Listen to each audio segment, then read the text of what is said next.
Class 9th Hindi पद्यखंड Maithili Sharangupta शीर्षक पंचवटी का 6वां छंद है। बिखेर देती वसुंधरा मोती सबके सोने पर, रवि बटोर लेता है उनको सदा सवेरा होने पर। और विराम दायिनी अपनी संध्या को दे जाता है, शून्य श्याम तल जिससे उसका नया रूप झलकाता है।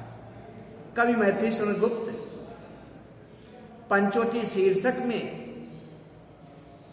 ये बता रहे हैं, पंचवटी पंचा नाम वटा नाम समाहारा, 5 परगदों का समूह, 5 बटों का समूह, 5 बट के वृक्ष जिसके नीचे राम अपनी कुटिया बना करके पत्नी सीता भाई लक्ष्मण के साथ रहते थे, उसी का दृश्य है। कवि कहता है बिखेर देती वसुंधरा मोती सबके सोने पर। कवि कहता है जब संसार के लोग सो जाते हैं तो यह धरती चारों तरफ ओस की बूंदों रूपी मोती को बिखेर देती है, फैला देती है। अर्थात रात्रि हो जाने पर सभी लोग अपने अपने घरों में सो जाते हैं और शीत की बूंदें घास फूसों और फसलों पर पड़ करके मोती की तरह बिखर जाती हैं। प्रतीक रूप में कवि कहता है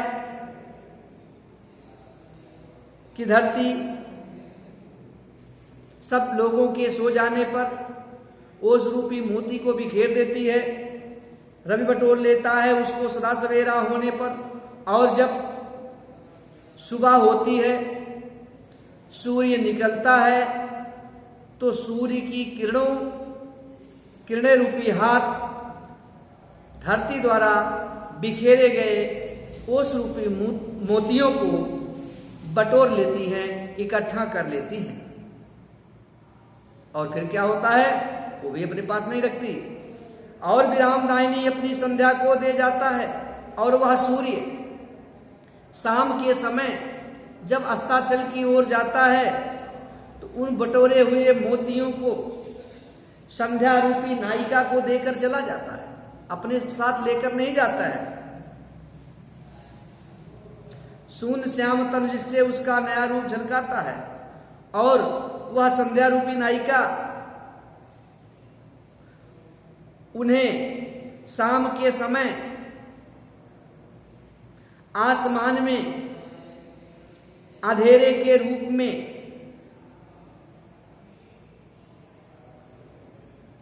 फैला करके उसे एक नए रूप में प्रस्तुत कर देती है।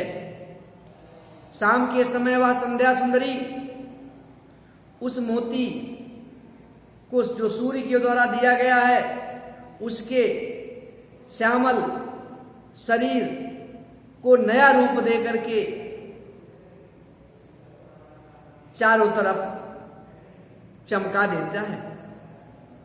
आगे सरल तरल जिन तुहिन कणों से हंसती हर्षित होती है, अति आत्मीया प्रकृति हमारे साथ उन्हीं से रोती है। अनजानी भूलों पर भी वह सदैव दंड तो देती है, पर बूढ़ों को भी बच्चों सा सदा सदैव भाव से सेती है।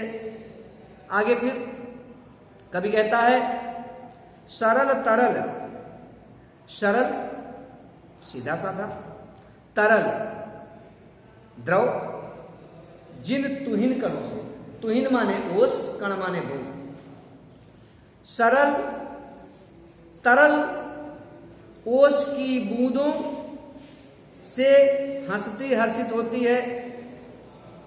वह रात्रि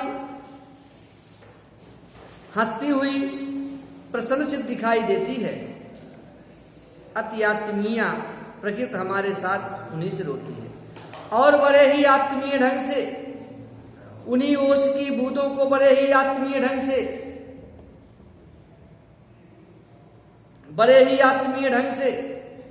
प्रकृति हमारे साथ ओस की बूंदों को आंसू के कणों, आंसू की बूंदों की भांति रोती हुई दिखाई देती है। हमसे आत्मीयता रखती हुई यह प्रकृति हमारे साथ उसी ओस की बूंदों रूपी आंसू से दुख व्यक्त करती है।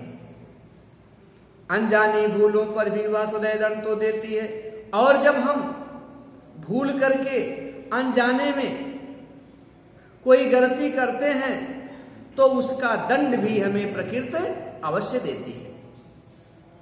पर बूढ़ों को भी बच्चों सा सदैव भाव से सेती है। लेकिन वही प्रकृति दंड तो हमें देती है, लेकिन साथ ही साथ बूढ़ों और बुजुर्गों को भी उसी तरह से पालन करती है जैसे मां अपने दूध में बच्चे का पालन करती है।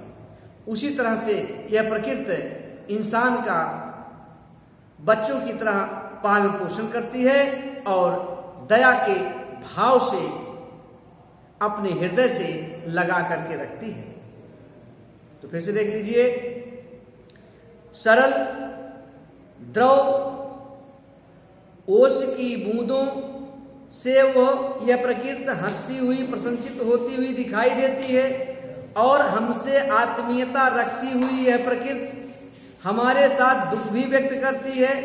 जब हम कोई भूल करते हैं तो उसका दंड भी हमें देती है, और इसके बाद हमारे साथ आत्मीय भाव रख करके हमारा पालन पोषण उसी तरह से करती है जैसे माँ अपने बच्चे का पालन पोषण करती है। आगे 13 वर्ष व्यतीत हो चुके, पर है मानो कल की बात, बन को वाते देख हमें जब आर्त चेत हुए थे तात।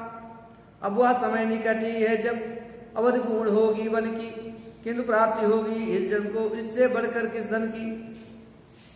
आगे कवि कहता है कि लक्ष्मण जी सोच रहे हैं, वनवास की अवधि समाप्त होने वाली है, 13 वर्ष बीत गए हैं, 14वां वर्ष लग गया है।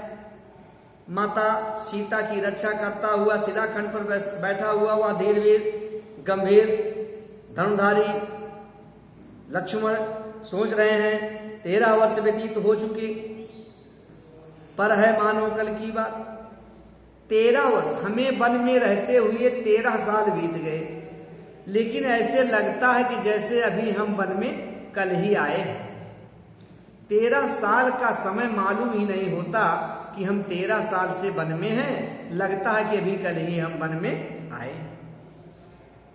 और वन को आते देख हमें जब आतचेत हुए थे ता, और जब हम अयोध्या से वन को वापस वन की तरफ आ रहे थे तो हमें आते हुए देखकर हमारे पिता महाराज दशरथ बहुत दुखी और बेहोश हो गए थे, अचेत हो गए थे। अब वह समय निकट ही है जब अवधि पूर्ण होगी वन की। अब वह समय बहुत ही नजदीक है जब हमारे वनवास की 14 वर्ष का समय पूरा हो जाएगा और हम पुनः वन से लौट करके अयोध्या चले जाएंगे, सब कुछ ठीक हो जाएगा, किंतु प्राप्त होगी जन को इससे बढ़कर किसने की। लेकिन मुझे क्या मिलेगा?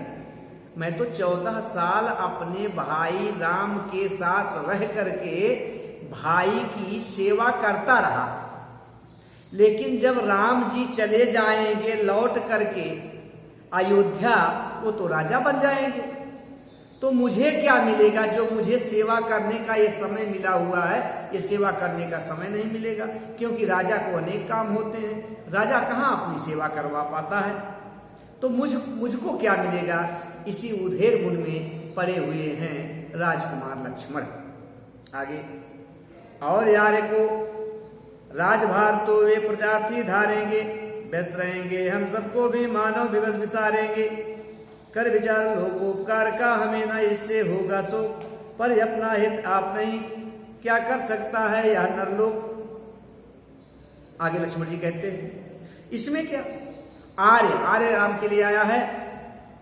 भैया राम तो यहां से चले जाएंगे, अयोध्या के राजा बन जाएंगे, राज्य का कार्यभार देखने लगे, क्योंकि प्रजा की इच्छा है, प्रजा चाहती है, प्रजा के लिए वो राजा बन जाएंगे, राज्य का कार्यभार देखेंगे, व्यस्त रहेंगे, इतने व्यस्त रहेंगे कि हम सबको वो विवस्था में भूल जाएंगे, चाह करके भी हम लोगों से नहीं मिल पाएंगे। कर विचार लोकोपकार का, क्योंकि भैया राम लोकोपकार करेंगे, संसार का उपकार करेंगे, इससे हमें कोई दुख नहीं है। हमें ना इससे होगा सुख, हमें इससे दुख नहीं है। अच्छी बात है कि हमारे भैया राम वो संसार के कल्याण के लिए कार्य करेंगे, हमसे मिल पाए या ना मिल पाए इसके लिए हमें दुख नहीं है। पर अपना हित आप नहीं क्या कर सकता है यह नर लोग, परंतु क्या यह संसार, यह मनुष्य का लोग, यह मानव लोग क्या अपना कल्याण अपने आप नहीं कर सकता है? अर्थात प्रश्न करते हैं कि क्या वह अपना कल्याण अपने आप नहीं कर सकता है? ये मनुष्य का लोक अपने आप नहीं कर सकता, कर सकता है। इस तरह से लक्ष्मण सोच रहे हैं। आधुनिक शब्द है, सब शक्ति लक्षणा व्यंजना है, माधुर्य गुण है, भ्रात प्रेम प्रकाष्ठा पर है, और भाषा खड़ी बोली, परिमार्जित खड़ी बोली भाषा है। धन्यवाद।